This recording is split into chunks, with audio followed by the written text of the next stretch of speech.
How was your day? How was your day? People will say Yoruba people from Lagos, well, not Yorubas across different places in the world. They would say Ekojo. It rained in Lagos today. We are streaming live from Lagos. It rained in Lagos today, and yes, we are dealing with the consequences of that. A matter I'm not even sure I want to discuss honestly, because when it rains in Lagos, last year the rains didn't come a lot, and I said to people that I think it's because um, God knew that Lagos wasn't ready for the rains. That's how I felt personally. I felt like Lagos wasn't quite ready for the rains, so maybe that's why God didn't allow the rains to come to us as much. We are supposed to be live on Instagram. I am not sure why we are not live yet there, but I'll try to fix that. Um, how are you? How was your day? How was your day? I hope you had a good day. And yeah, we're going live. Also, so again for C Suite Speaks, right? Is It's that platform where we come together and we just learn from others. It's a storytelling platform, I think is the way I'd like to start describing it. That C Suite Speaks is a storytelling platform.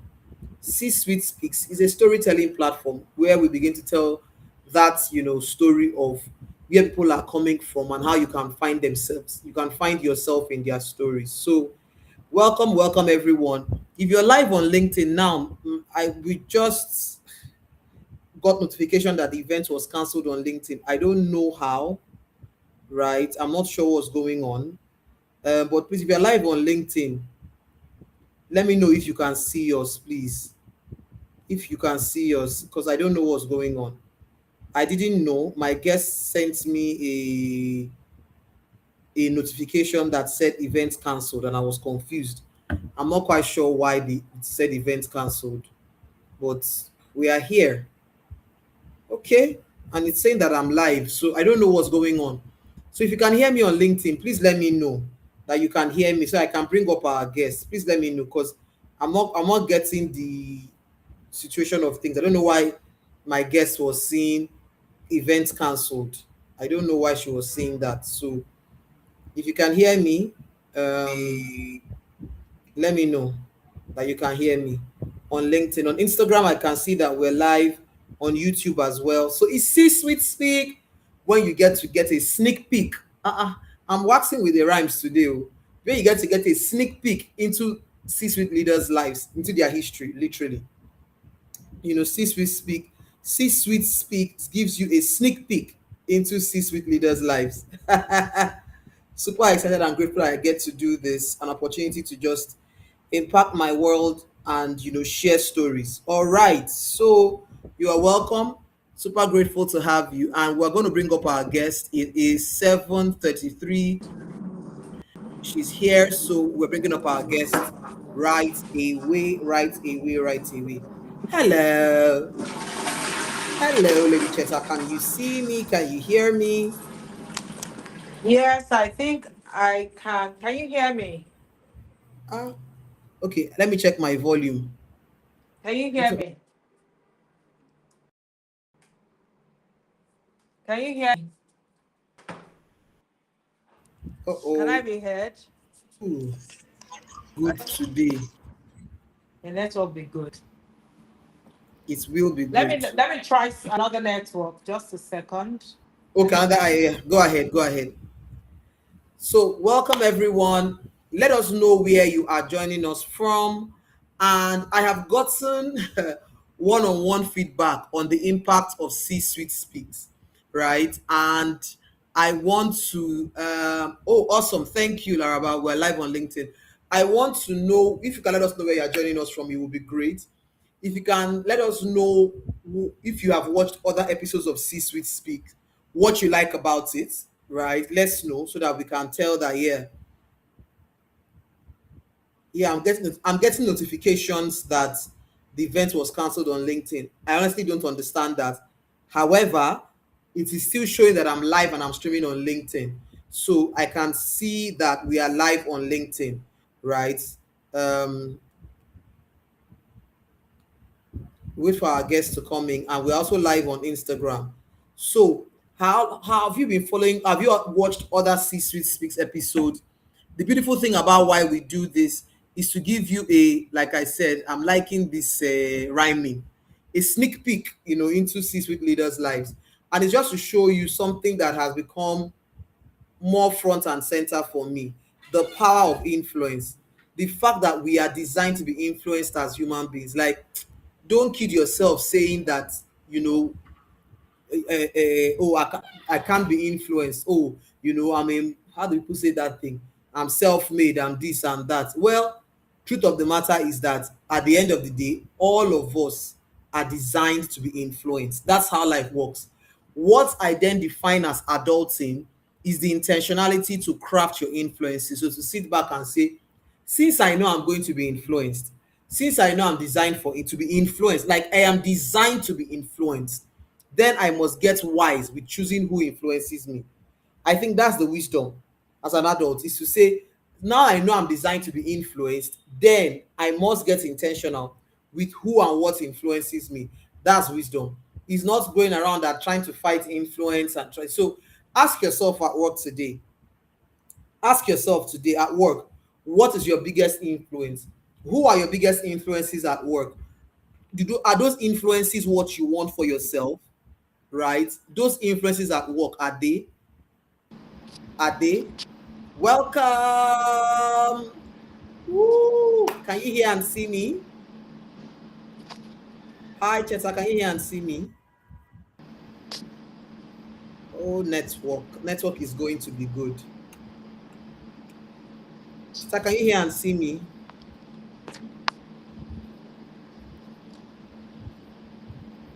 I can see you, but it's frozen if you can hear me. Okay, now I can hear you on this Let me network. So exit let me exit. here. Yes, and the other Yeah. one.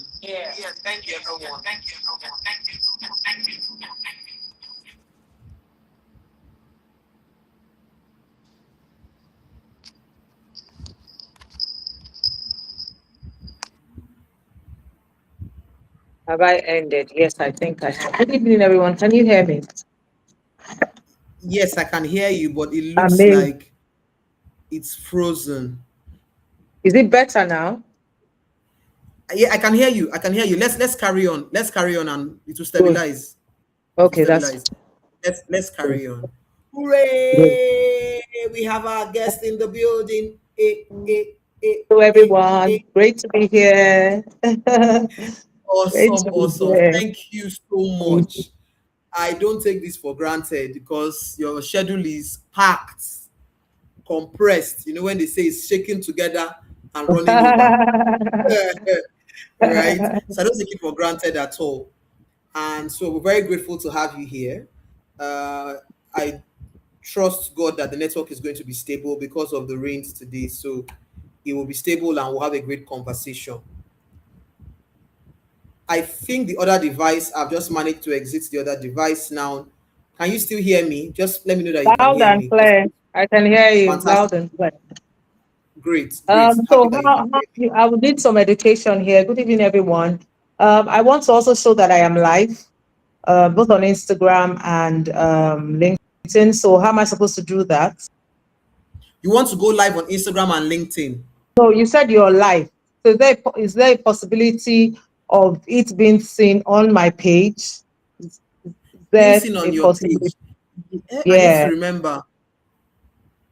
the Mm, pros in the house should help yes, us. send. I think if you send me, I'm trying to think now. I've read it somewhere, but I've never tried it before. I've read Okay, it, right? Because I did some okay, research on Restream. So yes, we can actually add more channels, but I think okay. I would need your login details for Instagram so Oh, that that's a long way. yes, I'll need Don't your worry, login details. Yeah, that's a because I'll long need way. to Let's add go. it to this. Here, I'll need to add it to this Restream. So Okay, this Restream is a okay, streaming platform where you can okay. connect up to 10 Oh, channels, wow. right? Amazing. But for each one, you need to log in to that account. Each and So every all of one them, you of have to log them. into that account. Yes, Amazing. every one of them. Amazing. Yes, I was just trying to remember. Yes, so we need to log into each of them.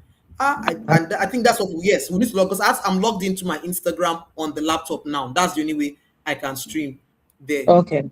Okay. So That's that fine. yes, Let's that's go. why. That's So fine. Let's go. we'll learn for next time because I'm sure we'll bring you back. So we'll learn for next time Yeah. what to do. Awesome. Thank you for joining. Super Thank excited you to so have you much. this evening. Thank you.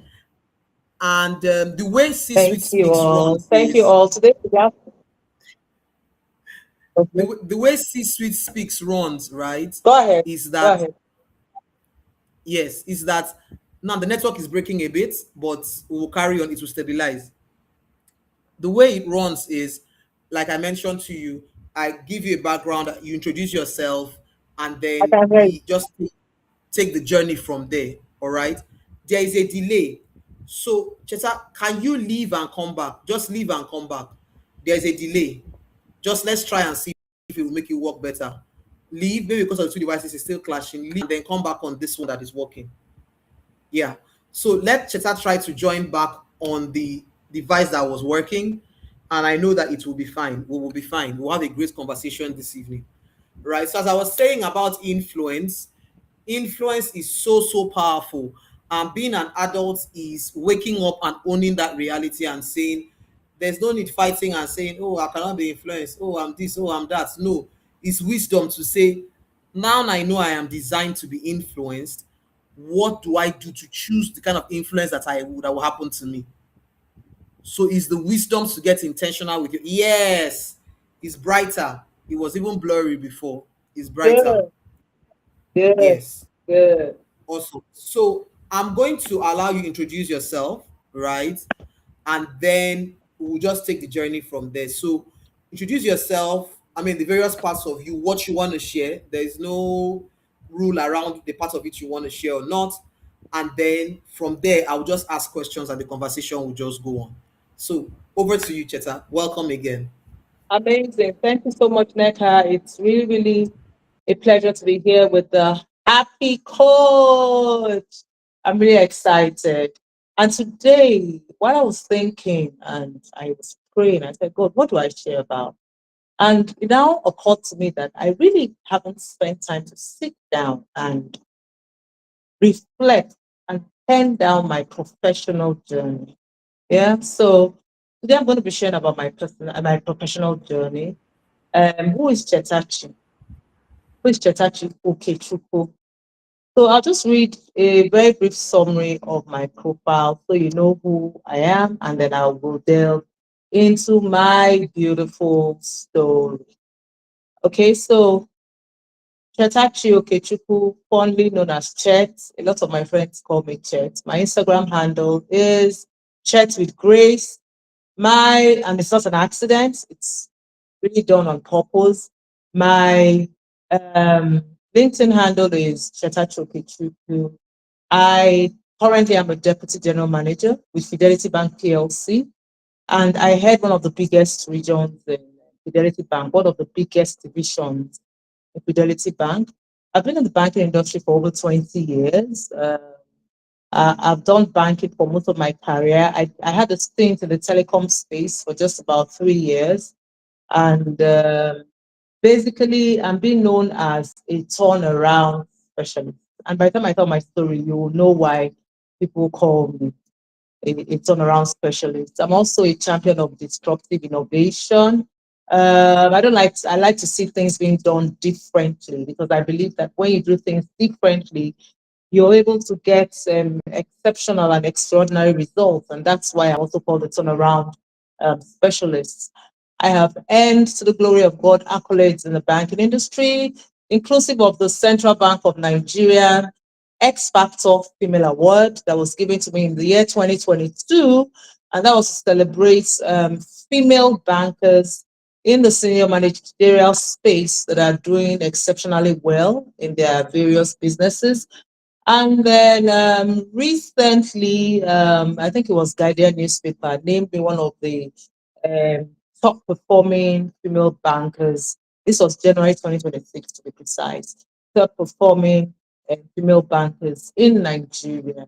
Amongst other internal awards that I've also bagged, of course, my first degree is in economics, and that was by choice. I have an MBA, and I'm currently enrolled for a PhD in business administration. Various trainings all over the world, which include the Harvard Business School, University of Cambridge, Lagos Business School, etc., etc. I am a passionate mentor, a passionate philanthropist, a passionate worshiper of God, and I also founded an NGO focused on child safety at home. And that stemmed from the fact that I lost a child due to a household accident in the year 2011. So that's basically a summary about me. I hope you all can hear me. Hope I can be heard. I Yeah? heard you. Wow.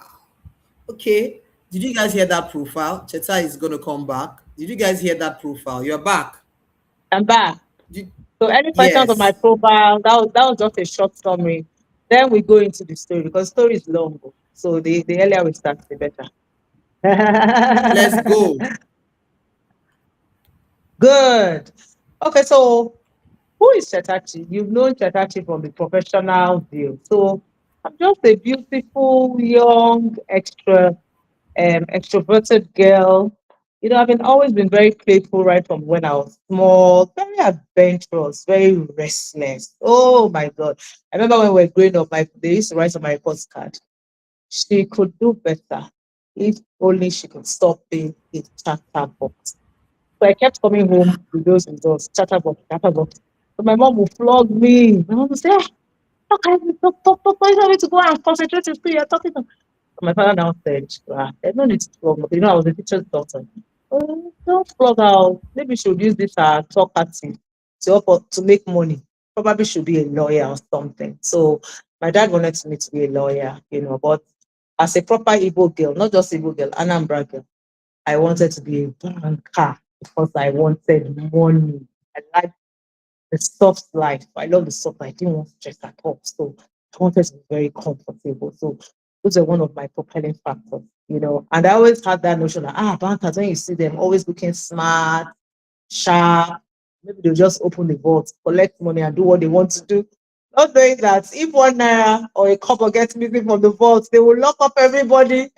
So that was what spurred me though. And then I just didn't want to limit myself to banking and finance because that's I should have done that. But I really wanted to understand the way the economy works and how you're able to generate revenues and So that's why I said let me just do the global thing. I did economy. I did an MBA, so I had an MBA later on, MBA to understand the business dynamics because business is my blood as an Igbo girl. So even as a banker, I don't see myself as a banker. I see myself as a business person. I spot the opportunities, work with the customers to see how we can scale up their businesses to the next level. So I started it was 2001, I did my NYSC, and I did my NYSC with one of the SOL banks, and it's called I wasn't going to mention a lot of names, so, but it's no more in existence. It was called Fortune Bank. And I recall that interview. I actually got 3 offers to work in a bank during my NYSC. Then, in the days of NYSC, you could work in banks, not anymore. So I got 3 offers, but I decided to take Fortune Bank. Why? Again, I think the, the pay was one of the highest. Global Bank also had a good pay, but the pay was one of the highest. And then I went into Fortune Bank. I worked with the commercial banking unit then. I could not forget, I was in the team. And I recall that when I had my interview, my other colleagues in the NYSC, the MD was saying, "Oh, we're going to throw you in sales role." They're like, "No, we just want to be tellers. We want to come on and put us at the back of the counter." But I said to the when I went to meet him, I said, he said, "So where do I place you? Where do you want to work?" I said, "I want to be a marketer." He looked at me. He was like, "Wow, this is the first person I'm engaging with today that says that wants to be a salesperson." And then he was like, "That's great. All the best." And I must say that I bumped into that my MD. This was 2001, a few years ago. And he recognized me and he came to me and he said, "I'm not surprised at what you're doing in the banking industry. I'm super proud of you that I recruited you at that time." So I was shocked that he still remembered me. Yeah, so how was my stay in Fortune Bank? It was very interesting. First time leaving the home, working, first time getting target. And I was naturally driven to target because right from when I was young, I used to set targets for myself. I want to be able to lose so kg. I want to be able to fit into this dress. I want to, so coming into the real world, and you now saying that you're giving, and then also I set targets for my education. You know, oh, I want to be able to score a B in this. I want to be able to score an A. I want to be sure that nobody beats me, you know. So I set targets for myself right from when I was younger. So coming into the real world now, and then they're giving us targets. You have sales targets to meet. You have to open this number of accounts. It was so interesting for me. I was excited. Remember, I introduced myself that I was very restless, adventurous, extroverted, playful. So let's go. Where are the targets? They gave us the target. Gave me my target for the month. By the time I got around, and then they paired me with somebody, walked into so many offices, introduced myself, started calling my friends, my neighbors, my father. I first hung on my father's neck. I met my targets within, I think my target for the month, I met it within 2 days or something. So everyone started wondering that, where is this girl from? And so I was so excited when they said they want to go out. Like remember, I said I was restless. Oh, let's go. Which customer are we seeing? So in that time, I was learning a lot. I was doing more of the writing, taking notes, listening to how my bosses were engaging the customers, and I felt very fascinated by it, you know. So I worked in Fortune Bank for like a year. Naturally, I was supposed to have been retained, but somehow along the way, they say I found love, or love found me. I decided to get married. When I now decided to get married, my then husband said to me, he doesn't want me to do banking. I'm like, wow. She said, he doesn't like the girls doesn't get up and are looking for money. Then before you know it, they turn themselves to prostitutes. Doesn't so I said to him, a prostitute will always be a prostitute. As young as I was then, I was probably 24, thereabout. I said, a prostitute will always be a prostitute, whether she's in banking or wherever she finds herself. And I know I'm not one. So please do not categorize me with those, you know. But, you know, being that you're just getting married, I started to obey him and I stayed at, I opted because there were very few slots. I think there were about 12 people and there were very few slots to be taken, maybe 3 people. So I opted to give up my slot because I knew I was going to be one of the people. So after I said, you know, not to worry, someone else can take it. My husband doesn't even want me to work. So what did I do in that time? I sat at home for a while. Then I joined the family business. You know, I joined the family business. When I joined the family business, they were doing so many things. Family business, they were doing some, but there was a new, then was when GSM was coming out. So there was the opportunities for selling phone, there was the opportunities for bulk recharge cards and all of that. So I suggested that, I said, okay, let me set up this part of the business. And I was giving seed capital, maybe like 500,000, something ridiculous.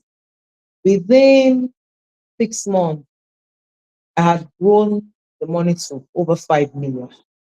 Wasn't even up to 6 months. I'd grown the money. So I would go out. So I would identify the people that were selling in bulk. I'll buy from them. And I had a way of selling. I'm quite good with sales. I'll talk to people before the end of the day. We would have finished selling the products that we bought for 1 week. Then I'll go back again. Go back. So sometimes I was turning over the stock twice in a day. Sometimes 3 times in a day, I was turning over the stock like that. I became friendly with all the major dealers. I'll go into their office. There's so many guys around. I want to see madam. I'll sit down with them, gist with them, laugh with them. Before you know it, they even start giving me suppliers credit to give me suppliers credit. Go and sell, bring money and all of that. So within the business was my father was like, it's very interesting. But guess what? I wasn't satisfied. There wasn't, and then I was doing it so seamlessly. I wasn't stressing to do it. I was doing so seamlessly. So a friend of mine, I think that was my wake-up call. She lived in the UK and then she came to see me. I said I was at the store. So she came to the store and then she said to me, Chet, you're bigger than this now. This challenge is too small for you now. You need much more. It's something more to challenge you both, you know, intellectually. I know your capacity because we went to school together. And I said to her, Shay, maybe I should go back to work.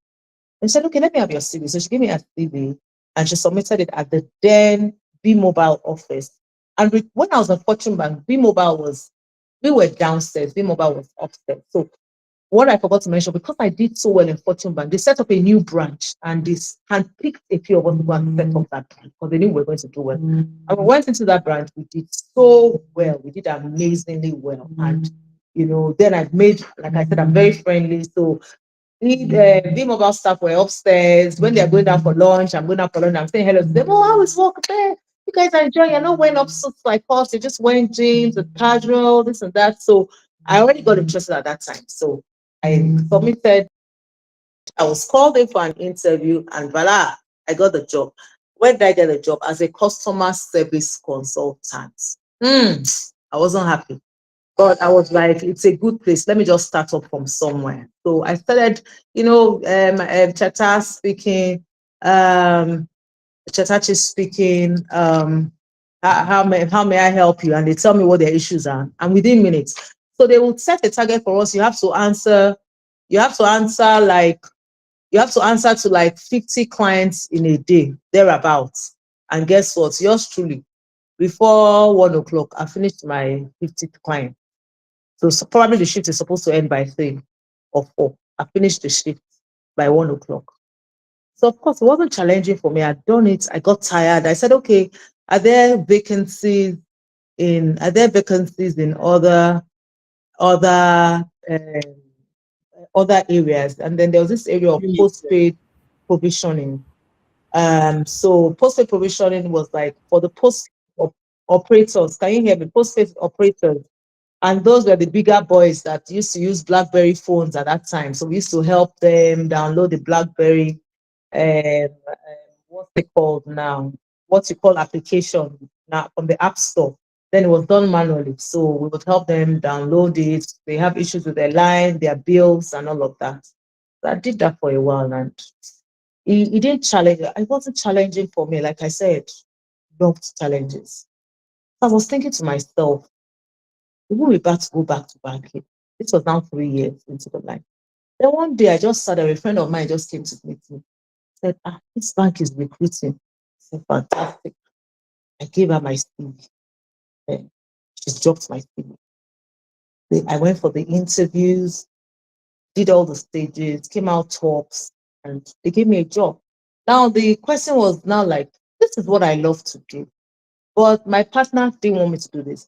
How am I going to be able to communicate to him that, see, I've gotten a job in the banking? So I prayed about it and I said, God, help me. And so one day I found it was an appropriate time. And I just said, some people came to recruit and I dropped my CV and they asked me to come and resume. It was like, really? Where? I said, banking. So like, I already mentioned this about banking. I said, and you already heard my response. And this is what I love to do. Why don't you allow me to do it? He said, oh, did you tell your parents what they see? I said, my parents were like, it's fine for me to go back to banking. And he was like, fine. So that's how I came back on a second missionary journey back to banking. I went into banking. I was put back into a commercial banking unit. Just a second. Yeah, but I was put back into the commercial banking unit. The team, I joined a team of about, I joined a team of about 3 people. Oh, and then of course, they gave us targets to meet as usual.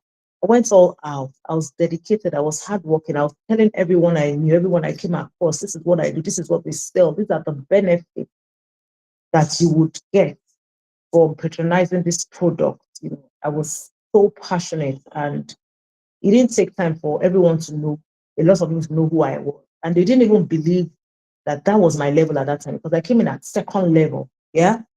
And remember that my mates were already in banking, so they had already gone higher. They were already higher than I was. But I didn't mind.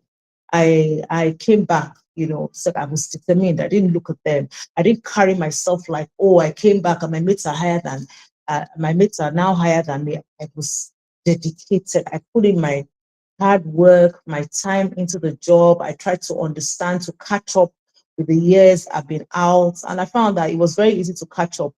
I was paired with a woman team lead, and I didn't just focus on my team lead, my particular cluster.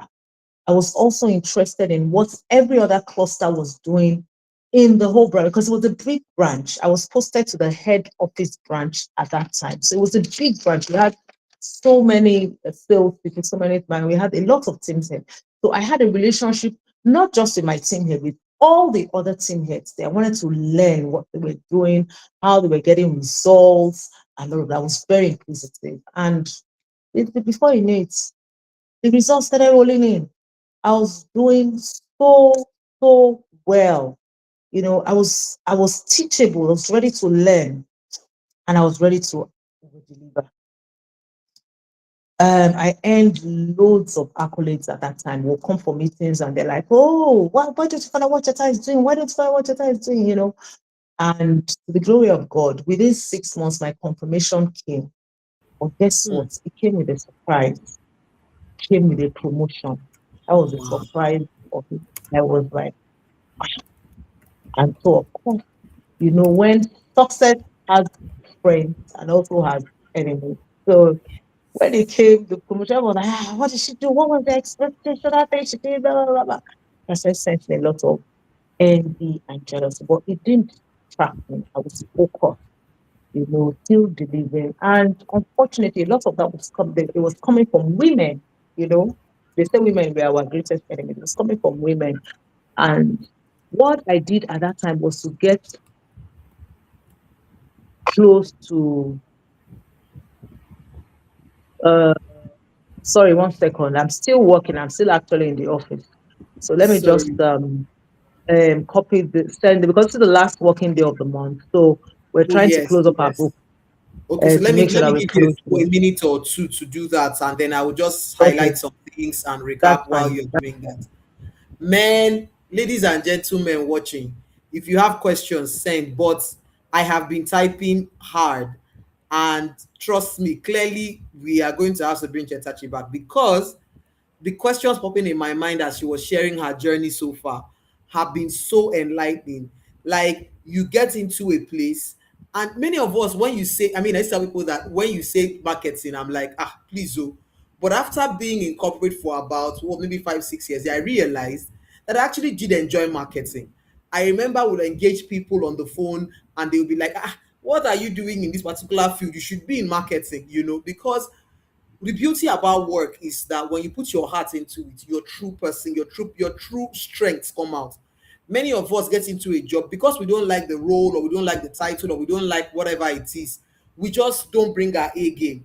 It's in bringing your A game to bear that you give yourself an opportunity to unlock areas of strength that you have. If you don't bring that A game to bear, you will not discover some things about you. It was in bringing my A game to bear at work I discovered that, oh, I'm actually good with designing presentations. And then I started volunteering. One of the things that really hit me for what Tetachi has shared is the fact that be fully present, like take the work and say, I'm going to do this work very well. I'm going to do it very well. In doing that, you benefit first. For me, it's even, yes, the salary, the accolades are important. But for me, it's just really living your full self. I'm looking for another way to say it. There's something about being in that place where you feel like I'm enjoying myself. Like my best self is shining through. My strengths are shining through. I'm discovering new things about me. That's one thing. As you grow older, new areas about you will come out. That's what it should be. Normally, standard. New areas about you should come out. You should find out new strengths. You should get sharper with doing things in certain areas. That's something that's really, really, really hit me from this, right? One other thing that has hit me so far is the speed for hitting targets. My goodness, I feel like there should be like an anointing service. Anybody that is a banker on this call, you just if his mouth will say is kneel down. You kneel down, raise your hand, and say, "Let Cheta release the blessing." My goodness, see target meeting as if it's pouring water. I mean, it is so important. It's such a powerful thing. Target meeting like you are pouring water. A third thing, before she continues, is the power of friends. Did you notice she said a friend told her you're bigger than this store, and then she went to Yeah, V-Mobile. Another friend very came true. and said, "Let me go and submit your CV at a bank." Those, I said it at the beginning of the live. For those who were here at the very beginning, I said that we are designed to be creatures of influence. We are meant to be influenced. Being an adult, a wise adult, is intentionally choosing who and what influences you. So you see what friends did for Cheta. One person Yeah. said, "Ah, you're bigger than this store." Another person said, "Let me drop." And then she was able to move. So who are you hanging with?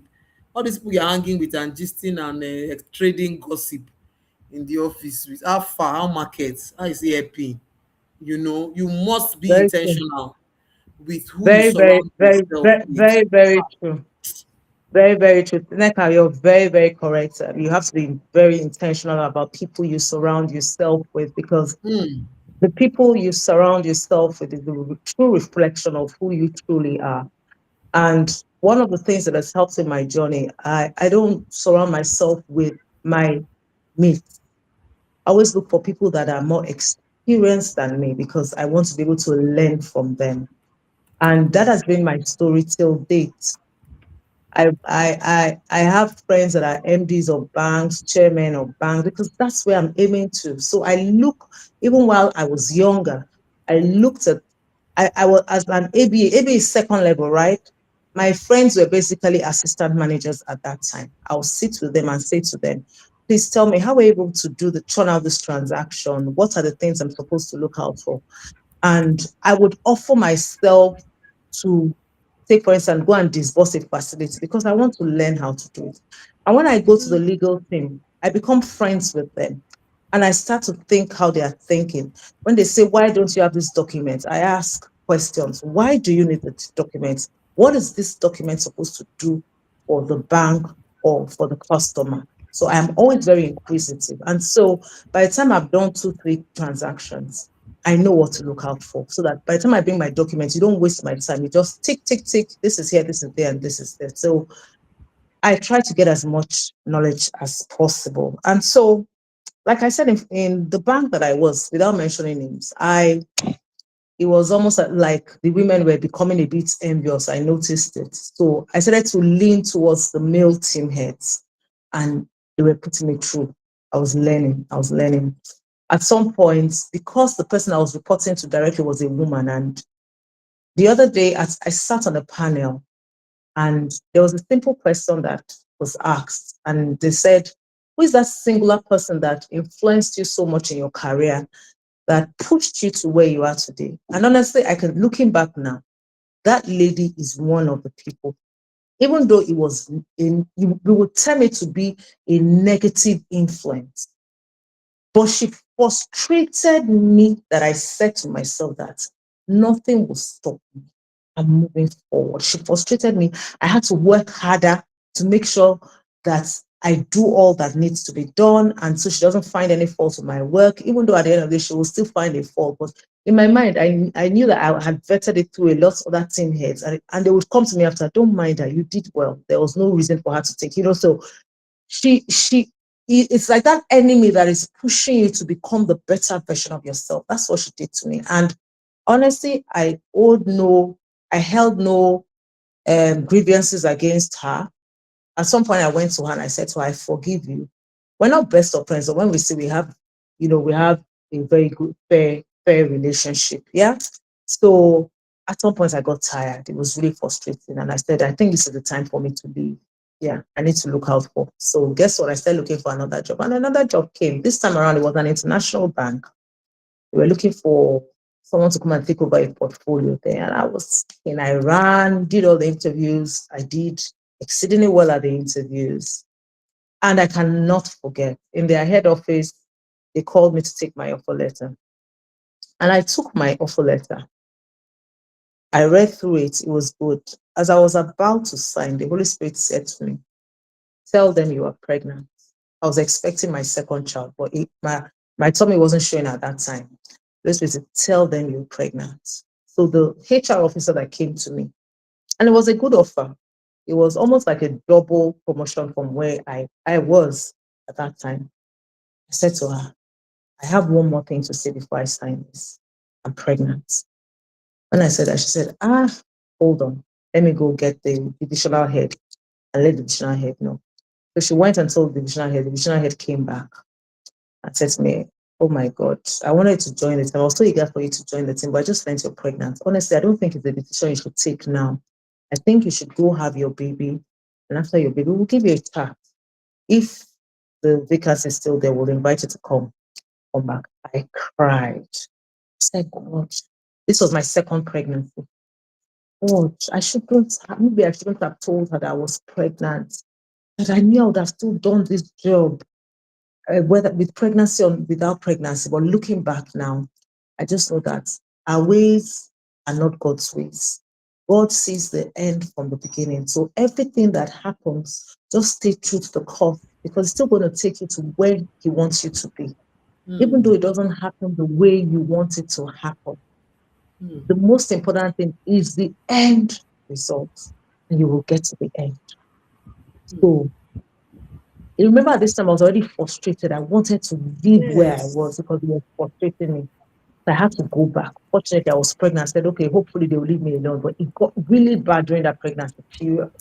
I would come in the morning, greet, they won't talk to me and all of that. So I just managed. And in my head, I was like, I've lost the job. Let me just go ahead and, And so I came back, had my baby. And then 9 or 10 months later, I got a call. He said, hello, this is blah, blah, blah, blah, blah, from so bank, the same international bank. Have you had your baby? I said, yes, I've had my baby. My baby is 3 months. I'm actually on my call. Congratulations.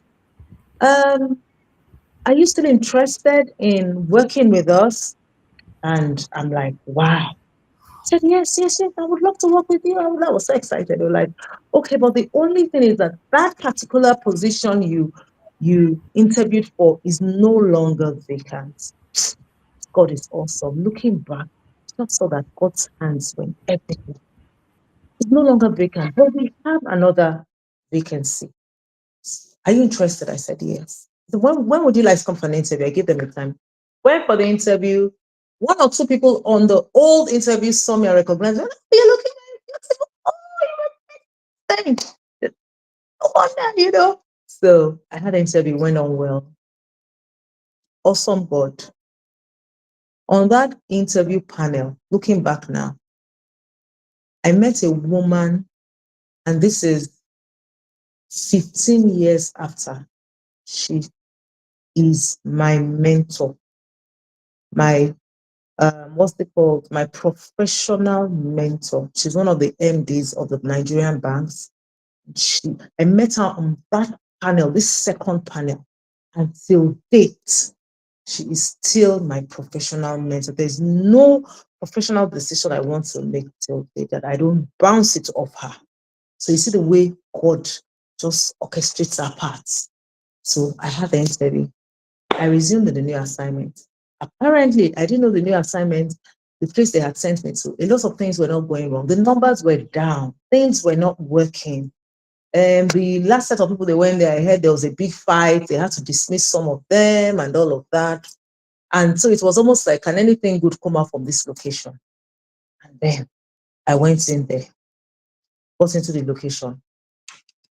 I won't say I have a formula, but like I said, I'm a business person. I want to understand your business. So I get close to my customers. My customers are like family. I don't see them like people that are just customers that want to get money from them. I sit down with them, understand their pain, understand how they're thinking, and I sit down and structure their business. So that's it. I have a one-on-one with them. I allow them speak to me about their plans, what they intend to achieve, this and that, and then I give them my own suggestions. So they're always willing to listen to me. So that was how I did. I took on those businesses there. Before you knew it, the business started growing. Started growing. I would come for meetings. They'll say, please, can anything good come from Apapa region? Who is this person? Everybody is asking, who is this person sitting on this desk? They say, there's a newbie on the block, there's a newbie on the block, this and that. And to the glory of God, we grew that portfolio too. Within months, less than a year. And they felt that the portfolio was even very small. They added an additional portfolio and they made me a team lead to now oversee some of the branches on the mainland access. So I became the priority team lead for the mainland region. The whole management team recognized me instantly. We go for meet. Everyone knew who I was. And It was a beautiful time. The numbers grew astronomically. The location it was, everyone was so excited because I wasn't just thinking of my own business. I was banking the whole value chain. So I will bank you, your wife, your children, your business, your everything around you. And the particular lady that I spoke to that was on the interview panel got an executive management role in another bank. And she called me and she said to me, I've watched you and I've seen how you've grown your business in leaps and bounds. I saw that you had a tragedy in the course of this particular job. I lost a 1-year-old daughter. My daughter drowned. And I saw how it didn't even deter you. You still pushed through. I would like you to join my team. It's an assignment. The Central Bank of Nigeria has given us an assignment to go and resuscitate these banks that look like they are dying. And I want you to join my team to be able to help to make this happen. And I said, no problem, let me go and pray about it. So I went, prayed about it. I felt peace. And I went. I took it on. I took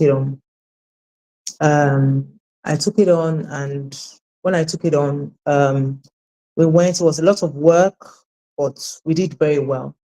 We became a beautiful wife in the industry that at the end of the day, banks were bidding to buy. So it was a tenured, it was almost like a tenured job role. And by the time we finished, we put the bank we did a lot of work. The bank was such in a beautiful, like I said, it became a beautiful bank. A lot of banks were bidding to buy us. They were scrambling to buy us. And so her tenure was over.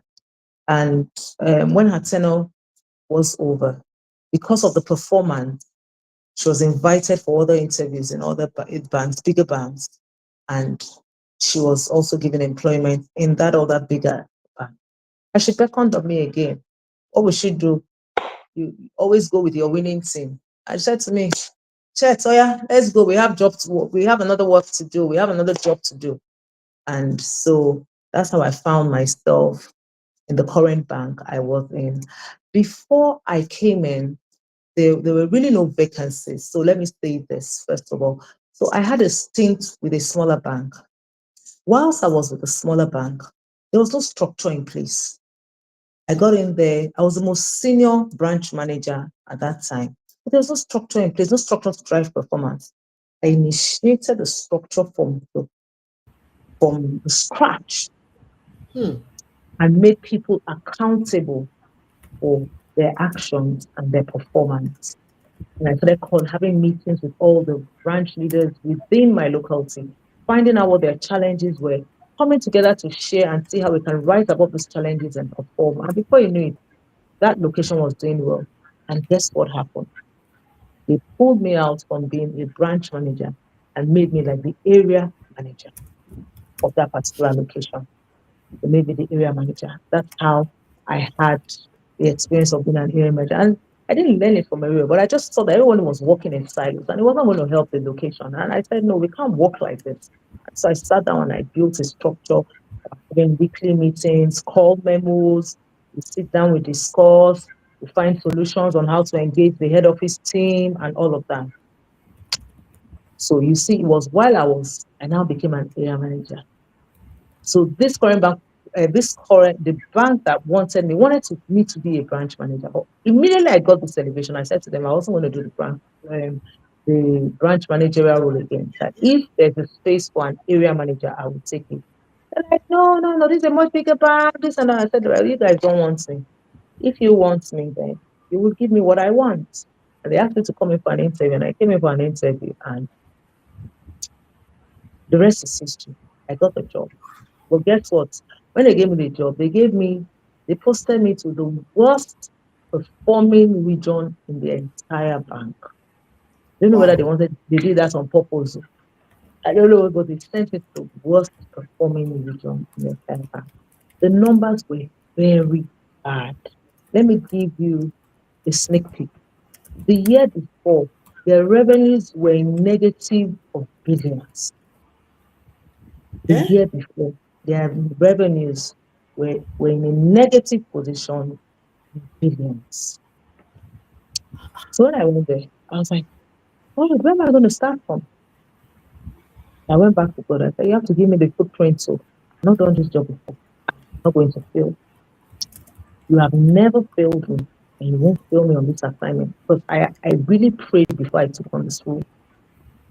You've never failed me. Let's start to fail. You are with me. Please give me the footprints. Tell me how you. And then God started to give me. Then I had 14 branches. I was the youngest as area manager out of all the branch managers. I Hmm. had branch managers working under me that had children in university at that time, children that were lawyers. I was the youngest. I said, God, you have to give me the wisdom. So sometimes when I come for meetings, they'll be saying, this small girl has come again, this small girl. So I would laugh. Sometimes I'll crack a joke. I'll say, please, oh, I'm not insulting anybody, oh, and I'm not talking to anyone anyhow, but I'm talking to your figures. So please, before you say this small girl has come again, let's do what we need to do so these figures will change. I used to address them respectfully. Sometimes I'll send for them for meetings. They will say, I'm going for my daughter's call. My daughter is being called to the bar. My son is graduating from university, blah, blah, blah. What I kept saying, don't let these people distract you. You need first is to break even. That was my mandate. You have to break even. Let them not distract you. Move. If you're not moving with you, they will drop. And that happened. I think after 1 month, 6 out of the 7 people were asked to go. They were put on voluntary, or what is it, compulsory retirement. Yeah, yeah. Compulsory retirement. And then that was a signal to the others remaining that, in fact, they said I did it, but it had nothing to do with me because I wasn't with them for the last appraisal year. Mm-hmm. And so it caused like a shift, and everybody said, this small girl, let's sit up. So they start up. The people that are ready to work with me, I was there working, and they started seeing results. The first year we didn't break even, but we reduced our deficit to about 600 million. Remember, I said they closed the year before deficit of in billions. We reduced. Everyone was like, what's happening here? They reduced their deficit this much. And then 6 months after, the 18th month to be precise, we broke even for the first time. Kai. And at that time, everyone sat up and like, what is happening here? What's happening? This region is looking interesting and all of that. And that year, we did maybe just about 200 million in profits. But the year after, we grew that 200 to about 1 point, I think it was about 1.4 billion thereabout in profit. So at that time, it was very clear. And the management promoted me. They said, no, this small girl in food has worked. So I was promoted at that time. Yeah. And the division I sort of, myself and my team, we stabilized it, was doing well, but at some point I wasn't challenged anymore. I became very bored. It was almost like doing the same thing. So I went to my boss. I said, I need more challenges. If you guys don't give me more challenges, I'm going to leave. I'm going to leave this bank. I want to take on more challenges. So they created a new division. And they said to me that they had created a new division. Was I ready to run it? I said, why not? Bring it on. And as usual, I went back to my closet, prayed, took on the new division again. I'm just trying to run as much as possible. I'm Yeah. leaving out the details. Took on myself and my team. We took on the new uh, division, and I think this is 5 years. Within the third year, became one of the top divisions in terms of those that generate revenue. And as at last year, 4 years in existence, we were number 3 in the whole bank. In fact, by the time I had done 2 years on that level, I got another on that in this new division that I'm in. Another promotion came because we had grown the group beyond measure. Like everyone was like, "What exactly is happening here?" And this is 5 years. in that particular region. This will be my fifth year, and this will be my 10th year in the particular institution. It has been a blessing. I have seen a lot of challenges, times that you want to throw in the towel, you're tired, it hasn't been all rosy, but I always keep hope alive. And I say to myself, I say, God, you sent me here. Okay, if I fail, you fail, and I know you don't fail. You just need to help me out on this. And it has always worked. God always provides the wisdom. Even when I go through there's some difficult transactions, there are some near misses, some transactions that you know that probably this would just entirely bring you down and tarnish all the good work that you have done. But just with an air's breath, God will just save you out of that, those kind of challenges. And we've been, the fact that we're even one of the biggest regions in the bank, they say when you grow big, there's a rate at which you will grow. It's the smaller ones that will grow faster to catch up with you. But that's not even the case. This year alone, this first quarter of the year, the way we have grown average, myself as a leader, as a divisional head, I'm amazed. I don't know Hmm. what, but people come to me and they ask me, "Teka, what's your secret?" They don't understand it. Even me, I don't understand it myself. But some of the lessons that I would draw from my story very quickly will be Hmm. this while I run. Telling my story, made me truly deeply reflect to say, what indeed are the lessons that I can pick from this? Yeah. The first thing I will say is seek the heat. Seek the heat. That's look for the heat. Don't look for your comfort zone. And you can recall that in my career, everybody wanted when I said I started my NYS, everyone wanted to be NYC. the back office. I said, no, I don't want back office. I want front office. I want a sales role. People chose the back because they were very comfortable with that. But I didn't want to be at the back. I wanted a place that would challenge me intellectually, emotionally, physically. You know, I knew that meeting targets was the fastest way to prove my value. So I was like, bring on the targets. So high impact roles usually carry a lot of pressure. I was ready for the pressure. But guess what? Those roles also offer you the highest visibility you can ever think of. So don't go and sit on the back bench. And I said to my children, I said to my colleagues, I will not take on mediocrity. I cannot be normal. I cannot be an average person. I cannot be. I am a light. I am the light of the world. A city set on the hill cannot be hid. I cannot be hidden. Anywhere I walk into, you must ask, who is this? If you come into Fidelity Hmm. Bank today and we go for a presentation, whether at the board level or at the management level, if you resume today, you always ask, by the time I'm making my comments, who is this? Who is this? Because you take on the pressure. And I said to myself, I'm young. That's why I said to myself then, I'm young. If I don't face pressure, then now is it when I get old? But I found that, especially in this generation, a lot of people, you want the soft life without working hard for the soft life. Remember, I said I always wanted a soft life, but I also knew that it came with a lot of work. Comes and it came with a lot of work.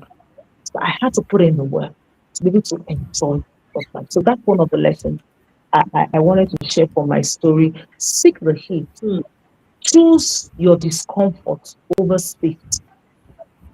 Then my Hey. second lesson I want to point out is master the act of turnaround. I said you are the light of the world. How would they know light come? Because darkness has to run away.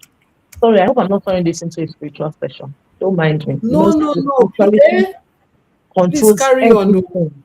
Everything, whether your work life, your marriage, everything. So I said, don't be afraid of the poorest. When they give you a challenge, don't run away from it. When they gave me that, the poor, the worst performing region in the bank, you know what people came to me?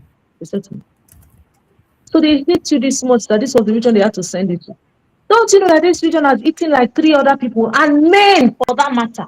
Big men. This region, this region has sent them back home. They've lost their jobs. And I looked at one of them and I said, this region will promote me. it won't demote you. I looked at her straight to face and told her, it will promote you, it won't demote. So it's taking a risk. When you see a foreign decision, it's sometimes you look at it as a career risk, but sometimes it's also a career making opportunity. It was because I took over that region. That's how I got visibility. People were like, "Hey, I remember this was not the first time. It also happened when I took over that role in the bank, Standard Yes. Chartered Bank. Also happened there. I came into a place. I became visible. When you turn a desert into a profit-making region in 18 months, you are not an employee anymore. You're a strategic asset No, to the organization. exactly. You are a strategic asset, and every leader will fight to keep you. People will ask me, Cheta, you worked with the former MD, you were his favorite. You are working with this MD, you're his favorite. I said, because I don't lobby, I do my work. I focus on I do my work and I bring value. And when you bring value, money will chase where there is value. They won't want to lose you, they want to keep you. So that is the second lesson. You need to learn the master of turning around. Even if you're in the back row, whatever role you are, you can just come in and people must know that you are busy. And it's not by making noise, it's by the value that you bring to the team. The third lesson I want to talk about is integrity, the long-term investment. Remember, I was very honest about my pregnancy. Even though it risked me being able to take on that job. But guess what? That institution trusted me. A year later, they didn't just remember my CV, they remembered my character and they called me back. Character is the most valuable currency that you can ever have as an individual. People will tell you, if Cheta says yes, it is yes, she says no, it is no. Just follow her like that. So if she tells you it's not possible, and I maintain that integrity, not just for the bank, but also for my clients. That's why my clients are like my family. We could fight in the heat of that, fight in the sense that we disagree. I said to you, no, I'm not going to be a part of this because I think this will not work. But if you insist you want to, then go ahead and do it. Yeah? Character is your most valuable currency. The fourth lesson I want us to talk about is you need to cultivate sponsorship, not just mentorship. Why do why did I have a boss always poaching me for new roles? Not just poaching me. Let me tell you an interesting story. That boss is about to retire this year in December. And yours truly, I have had consultants reach out to me. And on one of those interviews I went for, because I just like to attend interviews. That's one thing I love to do, to know whether I am still in the market, like I can still also value the market. So I always try to brush up myself, be sure that I'm still on top of my game. I know what time is same, what the industry is like. So once in a while, I just go for interviews like that. So one of them said to me at one of the interviews I went for, he said, we will not be having this conversation if we know that so is not exiting this year. What does that mean? The person, so-called mentorship, is even mentor is also putting a word to other people, say, if you want somebody you can rely on, someone that you want to get the work done, why don't you consider this person for the role? Mentors give you advice, sponsors give you opportunities. I just didn't do my job. I made sure that my bosses looked good. It wasn't all about me. When there are hard times, my bosses call me and say, we have a target to be able to crunch this number. We need to deliver on this number. And we're on 60%. Yes, what can you bring to the table? Guess what? Some of those times, I'm already on 100% of my own budget. But now I'm not doing it for myself. I'm doing it for the team. And I go out of my way to bring in the extra because there's no captain in the sinking ship. We all win together. So I go out of my way to bring in the extra to make sure that the team looks good.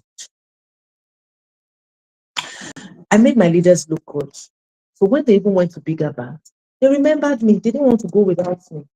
So you need to deliver results consistently so that your leaders are your sales person. They are your greatest advocates. They are the ones dropping your names everywhere you go to. Why? Because you have delivered consistently. The last point I'm going to say is resilience through divine peace. You need to be able to manage your environment. People may like you, they won't like you. I got those oppositions. I manage the envy. I manage the corporate politics till they manage them effectively. I'm not on anyone's side. I'm on this person's side, I'm on that person's side. I'm not on one person's side. I've learned that you cannot control how others will, react to your success. But guess what? You can control your peace. One of my greatest secrets was that I consulted God every step of the way. What does Proverbs chapter 3 verse 6 says? Trust in the Lord with all your heart and lean not on your own understanding. 5 and 6. In all your ways, acknowledge him and he will direct your path. He didn't say some ways. Oh, so I consulted God and he has been my internal compass. Keeps me steady even when the tides are very strong, when the winds are blowing. God just keeps me steady and I have that peace. Now, in closing, if there's one thing that my over 2 years in banking has ever taught me, that leadership is not necessarily about just managing the numbers. No, it's not that. It's also about managing your character. It's also about managing people around you. I started as an intern who simply wanted to be where the action was. That's all I wanted. And today I'm a deputy general manager. I have over 300 people that work under me. But the lessons all remain the same. Don't run away from the difficult parts. No. Face it head on. The poorest performing or the most difficult parts, they're always your platforms. They're always the stage for your growth. Do not sacrifice your integrity for a shortcut. Promotion may delay. I had a lacuna sometime in my career where my promotions have actually been fast, but there was a time I spent 4 years on one particular grade. The promotions was may delay, but guess what? It builds a bridge for your legacy tomorrow. So my journey has been laced with lots of thorns, seasons of intense and great pressure, but it has been defined by resilience and divine favor from God. I've also learned that when you work with a teachable spirit and when you have the right attitude, you don't just hit targets, you transform organizations, you transform people.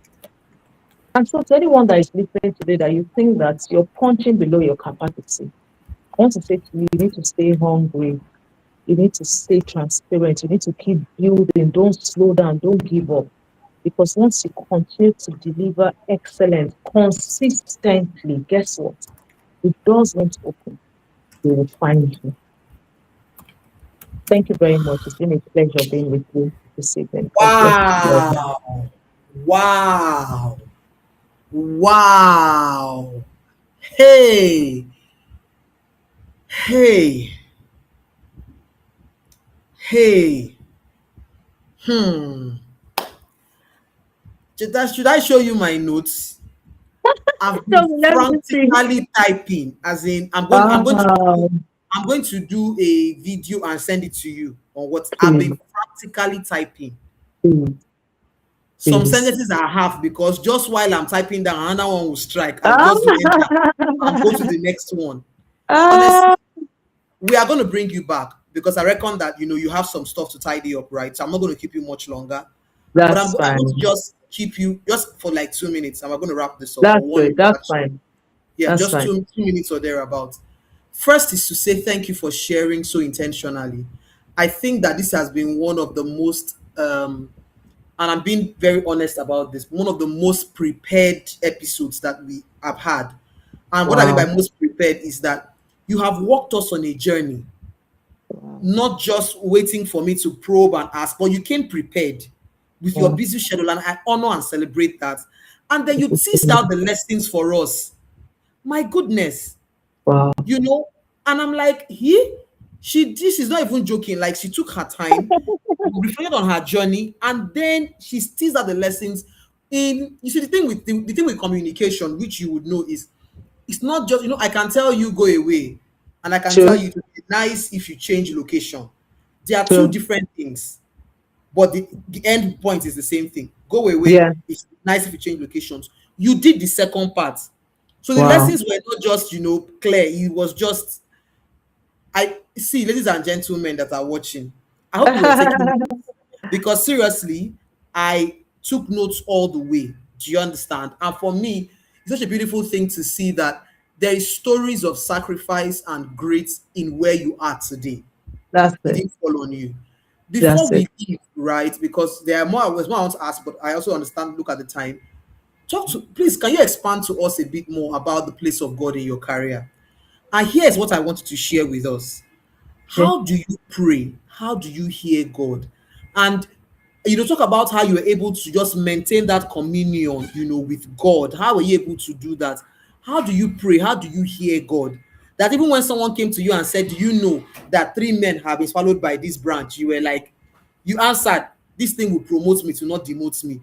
So please just share a bit, because why I'm asking this is, I said to someone that when I bring people who are succeeding in something, I want to know their routine. And once, it's not big about let's take picture, is what is your routine? Because success always leaves clues.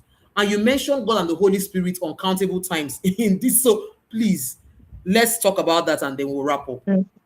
Okay. Before I go into answering your question, how do you hear God? Let me just put you through my routine, a quick snapshot of my routine. I wake up by 4 a.m. every morning to spend time with God. So sometimes I could wake. I have a schedule, by the way, on how I should pray. So Mondays will be to commit the week into God's hands. Tuesdays intercession. Wednesdays I fast every Wednesday, so I commit my family, work, and some other. So I have a schedule. I wake up by 4 to pray and to hear God. Sometimes I wake up. It could be just worship. I feel like worshiping. I just worship God for 1 to 2 hours. Yeah, and then 6 o'clock we have this 5:30, we do the morning devotion where everyone in the house comes out. We have a family altar that we pray. And then by 6 a.m., I join the prayers online for my church. I go to the Elevation Church. It's called Ignite Prayers every Monday to Friday. Most times, by the time I'm joining Ignite by 6 a.m., I'm on the road taking my walk. I take between 1 to 1.5 hours work in the morning. Once I come back from the work by 7:30, I bring out my notebook. By the time I'm taking my work by 6:30, the Holy Spirit's already dropping on my mind. You're supposed to do this today. You're supposed to do that. As he's doing that, I'm bringing out my phone and I'm typing. You need to call this person. You need to go visit this person. You need to.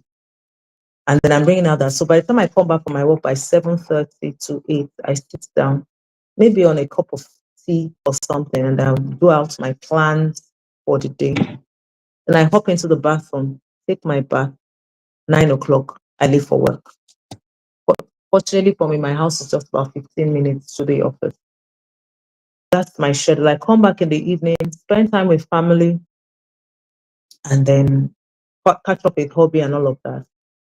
If I still have a leading to pray, probably pray by 12 in the night, midnight, or else 4 a.m. So you see, my life is structured. Guess what? I've had this routine for over 15 years. So people that know me, my family, they know when to call me and when not to call me. Take for instance, I go to bed at about 9:30. You will hardly see anybody. My phone ring after 9:30 in the night. Because I always say them early to bed, early to rise.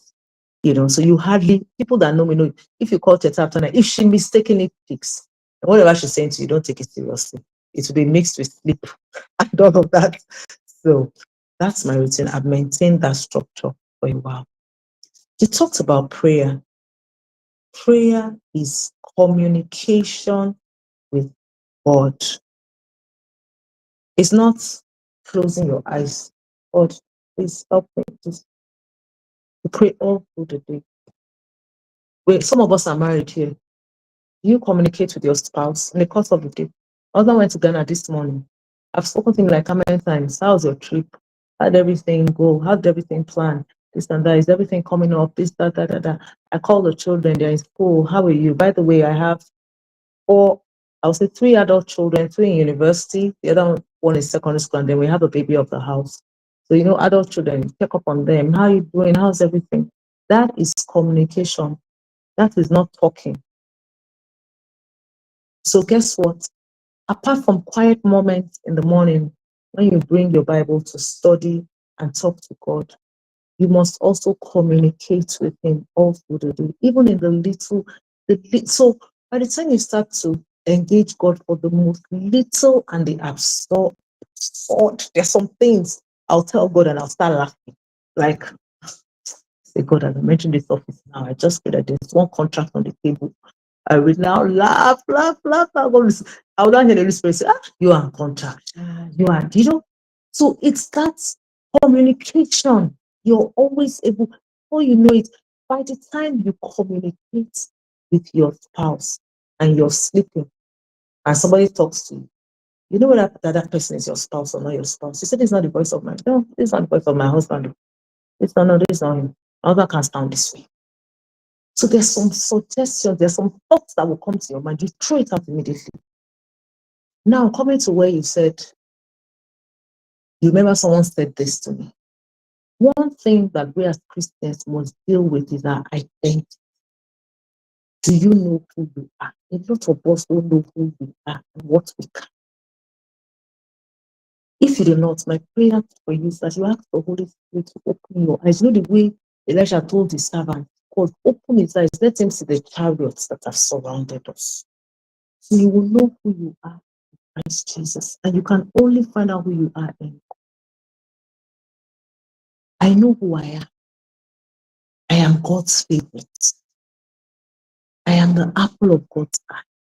I am engraved in his palm. The day I got the revelation of what it means to be engraved, the arm is the most active part of our body. We use our arms to do everything.